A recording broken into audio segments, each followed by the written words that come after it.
Patay ang isang magsasaka habang sugatan naman ang angkas nito matapos silang pagbabarilin sa bahagi ng barangay Silik Pikit, Cotabato. Pasado alas 12 ng tanghali kahapon, December 8. Kinilala ang mga biktima na pawang mga magsasaka na sina Abdul Manap Minanga na sa 80 gulang, may asawa at residente ng Sitio Baybay, barangay na sa PNSGA Barm. At angkas nito na si Abu Baida Haris Manampen, may asawa at residente ng barangay Pagangan, Alyosan, Cotabato. Ayon sa investigasyon ng Pikit PNP, pauwi na umano ang mga biktima sa habitat barangay Pagangan, Alyosan mula sa barangay Paydupulangi, Pikit, Cotabato, ngunit pagsapit sa lugar, pinagbabaril ang mga ito ng hindi pa nakilalang mga suspect. Nagawa pa umanong tumakbo ni Minanga, ngunit sa kasamaang palad agad itong nasawi matapos magtamo ng sugat sa ulo, likod at kaliwang braso. Samantala, sugatan naman si Manampen sa bahagi ng kanyang ulo at kaliwang braso, dahilan upang agad itong isugod sa pinakamalapit na hospital. Agad naman tumakas ang mga suspect sa direksyon papuntang Paydupulangi matapos isagawa ang krimen.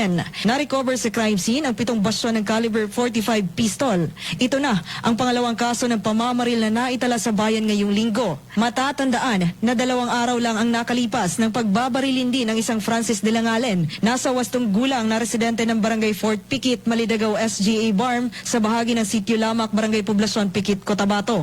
Agad na nagsagawa ng hot pursuit operation ng Pikit Municipal Police Station at koordinasyon sa lahat ng unit ng PNP at AFP para sa posibleng pagkakahuli sa tumakas na suspect. Nagpapatuloy naman ang investigasyon sa posibleng motibo at pagkakakilanlan ng mga responsable sa pamamaril.